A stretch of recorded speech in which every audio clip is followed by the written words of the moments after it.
So Kansas, I think they did it. It might be official now, but they were basically debating a bill on the floor regarding SNAP funds being used to purchase soda and candy and junk food, which is something Republicans have been saying my entire life, that if you are receiving food assistance from the government, we should be restricting it so we can tell you what you can buy with your SNAP benefits because you're too poor to be able to afford to buy food on your own. I mean, we have such a threadbare social safety net in this country.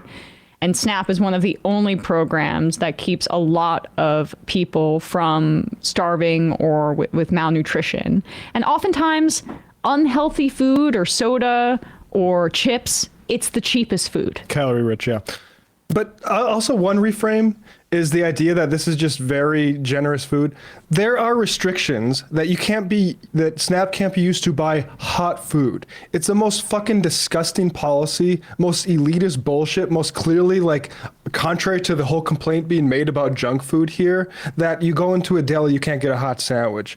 It's just war on the poor. And this whole discussion about, people should be given way more food assistance paid for by the rich parasites running the country, and they should be able to spend it on whatever the fuck that they want. Yeah, I mean, this is paternalism. The Republicans pretend like it was Mike Bloomberg restricting soda sizes. That's really the big government that's like really affecting or trying to tell you what you can and cannot eat. I mean, that's literally what's happening in this instance. Yeah, it's pretty remarkable to see this exchange and them center this around banning SNAP recipients from buying these kinds of things from what we saw with the entirety of like Michelle Obama's weight loss campaign during Obama's presidency and how much, vitriol that inspired from the right of like, don't take away our choices to put bad stuff in our body to, maha now. And so this is essentially basically in this debate, this is a Democratic state senator, Cindy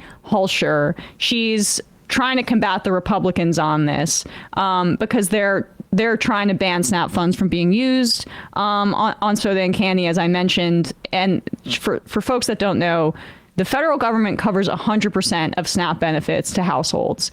The state governments, if they choose to, not to restrict it, but red states like to do this all the time, they share the administrative costs with the federal government. So this is really a very paltry sum that they're debating. But the end goal is really just immiserating people and making poor people feel miserable. So you wish to further explain your amendment? Essentially, this amendment calls for us as a legislative body to live by the same rules that we are applying to other populations because we are talking about taxpayer funds and essentially assistance from the government. Questions on the amendment? Senator from Sedgwick, Senator Erickson. Thank you, Mr. Chair. I do have a question on the amendment. Earlier, we heard from another senator that his assertion was that any salary or benefit paid with public monies or taxpayer money or a government employee or public service employee Republican should be prohibited from buying soft drinks and candy. Is that the assertion of the carrier of the amendment as well? Senator from Johnson. The assertion is that what we are trying to apply in the overall bill, prohibiting the purchase of sugary items as well as soda, would apply also to us as a legislative body and the concern for health issues. Senator from Sedgwick, additional question. Yes, thank you, Mr. Chair. So we shouldn't be allowed to use our salary to buy pop or candy. Senator from Johnson. These are taxpayer funds that are coming to us as legislators in this bill as far as the prohibitions on SNAP recipients. Again, the premise was outlined that those are taxpayer funds, and we as a body should be concerned with how those funds are being used. Senator from Sedgwick. Thank you, Mr. Chair. So teachers are paid with taxpayer funds. Are teachers prohibited from buying pop and candy with their own salary that they earn? Is the carrier of this amendment equating that with SNAP benefits? Senator from Johnson. No, not at all. That is salary. We're talking here about per diem, which is assistance given to us to manage our expenses while we are on the road. Senator from Sedgwick, additional questions? Thank you, Mr. Chair. I don't believe that's what I heard earlier, so I appreciate the clarification. This is only for per diem. Who gets a per diem? Senator from Johnson. This is in regard to this legislative body, which is working to put guardrails on certain populations receiving assistance. Senator from Sedgwick.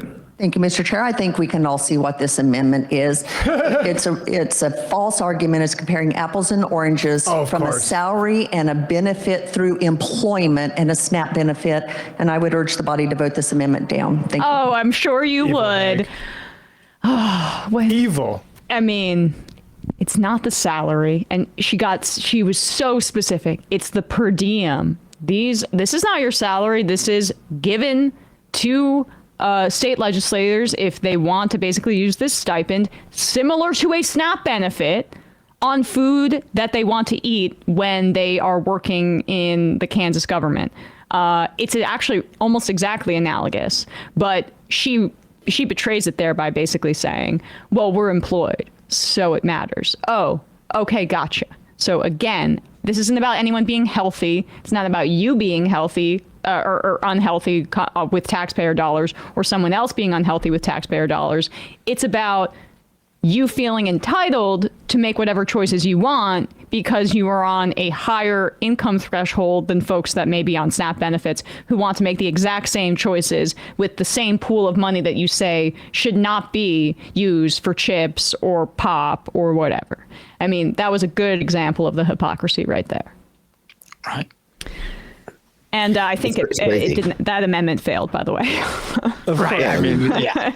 Yeah. I mean, it's a great point to make that it's not about it's not about the health issue. Like, they love to pretend that this is what it's really about, and they love to, especially, with Robert, with RFK Jr. up there now, and they point to his he's only caring about health. Oh, it's so great. And you pointed out earlier the hypocrisy with how Michelle Obama was basically advocating for healthier lunches, and they looked at that as some sort of tyrannical overreach of government. But it was never about health, and it's never going to be about health. It's about controlling people who they deem to be lesser than them because they might be on some temporary assistance or otherwise, or long-term assistance. Either way, it doesn't matter. They deserve to. All people deserve a treat once in a while. And also, people on SNAP, many of them are employed. There are 41 million average recipients of SNAP. That is not the number of unemployed people in this country. Right. But I would say they're working a starvation wage for Walmart or something like that, and they're not allowed to use their SNAP benefits to purchase soda from the grocery store. Right. Are you kidding me? Right, but I would say that added addendum there doesn't matter to them because still, they shouldn't be getting that to begin with, according to the people who would poo-poo on them using it for a soda every now and then. They just don't want to see people getting help from the government unless they're the ones getting help from the government. I mean, look at all the joy and rapture from the right now over this ridiculous idea. There's a notion that Elon Musk, because he vaguely mentioned it once in public, is going to send everyone every taxpayer a $5,000 Doge dividend for the savings they've made. If any check goes out divided equally among taxpayers, which it's not going to, but if by some chance they get it out and divided amongst taxpayers, we're talking about $4? I mean, $5,000. Where are they getting this number from? The whole point was to lower the debt, and they're about to send trillions of dollars out to Americans. Are you kidding me? But that doesn't matter because these people just want to see them getting the money from the government and the others being hurt. Mm-hmm. It's that simple. You see it too in the people who lose their job or had one of the benefits that they received from whatever contractor or program the government was providing that Trump just rolled back along with Elon Musk. You see it all right now, like the federal workers who were Trump supporters coming out saying, "Oh, I was a military veteran. I thought I would be spared, but I supported what he wanted to do, but not to me. Not to me. Yeah, no shit. Like that's the mantra of the conservatives. Yeah, I mean Dick Cheney too, right? When his daughter came out as gay, he decided that he would still not, push the Bush administration or the Bush campaign in 2004 to like abandon its calls to ban gay marriage in the Constitution, which, by the way, overturning Obergefell just came up in the North Dakota state legislature. So they're urging Republican groups to try to overturn gay marriage in the Supreme Court. We told you that would happen if the Republicans keep getting elected. They won't just stop at trans people. They're going after them, too. That's why gay people move out of North Dakota. Yeah. There's all the fucking bigots there. Scheinbaum, we talked about this earlier, but that had a food basket. This is a better way of dealing with this supposed problem, which frankly both parties want to do, including Bloomberg, which is to control people's behavior through state action. It is to provide them using public services. So Scheinbaum went to all these grocery stores, including Walmart, saying you have to provide a basic basket, including 24 basic foods, and you have to provide it at $44. That's 12% less than it was before she got involved. That's how you deal with this stuff. It's not like anytime let's from the bottom down control people's behavior, that needs to be resisted. Yeah, I'm not a huge fan of the Bloomberg soda ban either. I just want to make that clear. I didn't really like it at the time, but it is just an example of the kind of thing that they freak out about. But yes, they don't. Or Michelle Obama, too. Yes, yeah. Well, yeah, I mean, they don't like you all being knew told where what I to stood do. at the soda ban. They don't want to be told what to do. They just like Matt said, they want to tell the people what to do. Like I know I shouldn't be, but I'm just always shocked by like the level of antisocial, ideation that is just prevalent among certain like segments of the right. Like they're just like gleefully rubbing their hands and being like, poor people don't deserve candy. They shouldn't have candy because like it's actually bad for them. Like, so paternalistic in a way that is just not reflective of the way they live their lives or the way they like, we know how Americans love candy. Like we don't need to like do a breakdown of like the charts, but it really is just like, wow, like not even as, I guess, grandiose and like racist as like the welfare queen narrative, just like petty and mean, like, cruel. I got into an argument. It's also important to like point out who this really like hurts, like removing like, the ability to buy candy with this stuff. Like I have kids, you send kids to school with packed lunch, and it's part of the lunch. You have the main meal and, a drink and then a snack. Some schools, depending on the grade level, even have snack time earlier before lunch. Those children who are on SNAP benefits, if they have that removed, the parents might not be able to afford the type of things that would classify as a snack, meaning those kids would not be able to eat during that time period. I mean, that's what they want to do. That's what they want. They want to hurt kids because that's who it's really going to hurt. I mean, Matt brings up the Scheinbaum example, but another example is Tim Walz in Minnesota. Free breakfast and lunch for school kids. Do it. Nationalize it. Do it.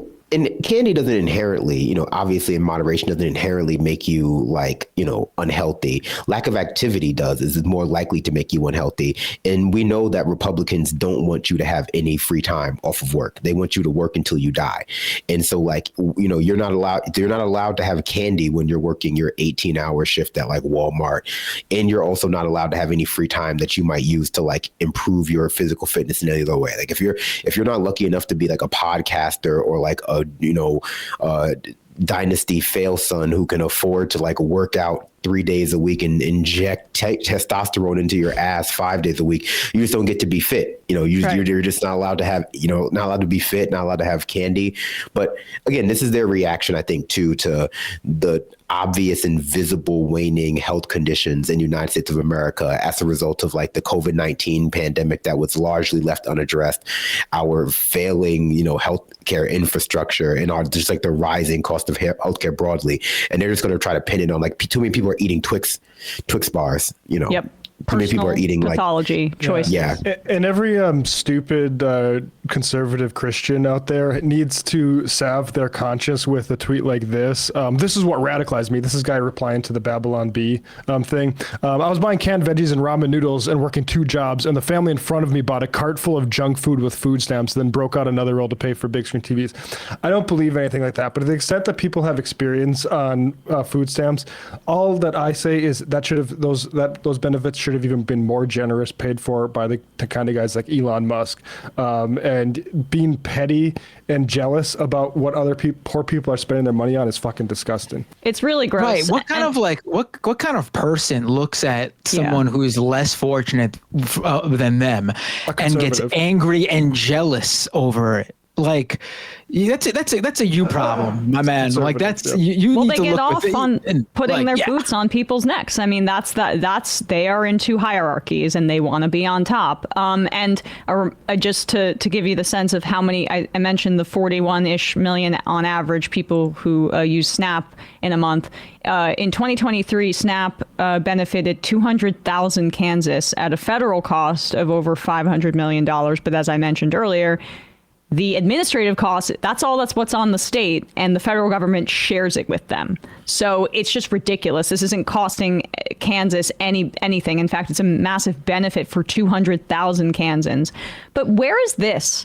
This is like, so Alan Grayson isn't in Congress anymore, and he had some allegations against him. This is not an endorsement of him as a person, although back in the day, I really liked these kinds of stunts because I miss. Even Anthony Weiner was like this, right? Also somebody with a bad personal life or some issues there. But doing the partisanship and calling out Republicans, where is this?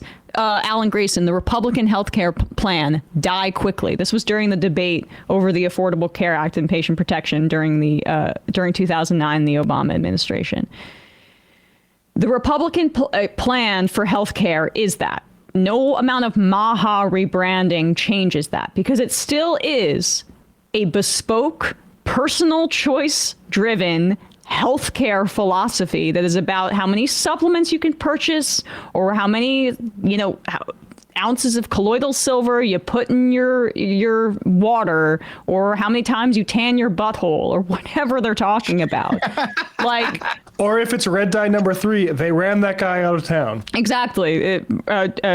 Matt is referring to the FDA administrator who was just basically let go, right? Who led the ban on red dye number 3, which was making people sicker. Yeah, I can't remember if they were let go or they resigned because they couldn't do their work under those conditions, but same thing. But for all of these issues, so healthcare, the pandemic has reinvigorated the need for a Medicare for all system, a public option at the very least, but a Medicare for all system is what needs to be pursued. And we need to have Democrats going out there and combating this and not ceding the ground of health to the Republicans, because as in the clip we just played, it's the same arguments. It's still austerity. It's still about punishing the poor, but they pretend like they have a new angle on it. And it's all the same stuff. Democrats on the federal level, that Democrat in Kansas did a good job, but should be going out there with plans about what's the Republican healthcare plan? It's for you to die quickly. Name a bill after one of the federal workers who was fired most egregiously about protecting the federal workforce. What's their version of the Laken Riley Act for victims of our for-profit healthcare system? I mean, I'd name it after Luigi, but I understand that's not realistic for people in Congress to do it. Name it after somebody who died because they couldn't get their cancer care because they couldn't afford it, or who were bankrupted and ended their life because of such horrors. I mean, there are tens of thousands of people that this happens to every year. This is the kind of politics that needs to return. But right now, I mean, this was the year before Citizens United. Matt, you made this point, and I'm returning to it about now this new crop of Democratic leadership is coming up in the 14 years since Citizens United, right? Or was it 2012 or 2010? I keep forgetting. I think it was 2010. And 2010, thanks, Bradley. And they are all in the era of big money, and it has defanged them to a degree. I want to return to this kind of politics and calling it like it is. That's my message for the day, folks. You want to read some IMs and get out of here? Big balls. I agree with you, by the way. Thank you. Thank you for validating me. Big Balls McCedar says, name the Medicare for All bill after the United Healthcare CEO. Again, these are things we would do, perhaps not realistic. John from T-Bird, unfortunately, the Democrats' version of the Lake and Riley Act was the Lake and Riley Act. Yes, exactly. Emma's distant cousin, as a public school employee, it's annoying how much people forget we pay taxes too, though our paycheck deduction, sales tax, and other property taxes if we mortgage or own a house. I would enjoy seeing these lawmakers go on food stamps and cash assistance and then have to become as poor as you have to be to get state assistance. That's the thing with all of these so-called cuts, is that was money that was going to civil servants or researchers at universities or what have you. That is good for the economy in those places. Yeah. What's not good is when we all have to pay our student loans back to users who shouldn't have been involved in education in the fucking first place. That does not go to any local contractors or restaurants or even your landlord. That goes to parasites, again, who should have never been involved. Right. And it's the same thing with this sort of thing. Like, we're doing this all to cut taxes. We're cutting people who work in parks to give more money to Jeffrey Sachs and Elon Musk so they can gamble with it more. It's a fucking joke and this is our entire media calling it like cost savings. Cost savings for who? Yeah. Well, it's so they can crash our economy gambling with it on the other end. But just to your point, I mean, it's so sad that people realize like the people getting fired are just their neighbors. And maybe it's because they don't necessarily, especially in these small towns where like the federal government either through or the state government or directly are the main employer. Largest employer in Kansas City, the federal government.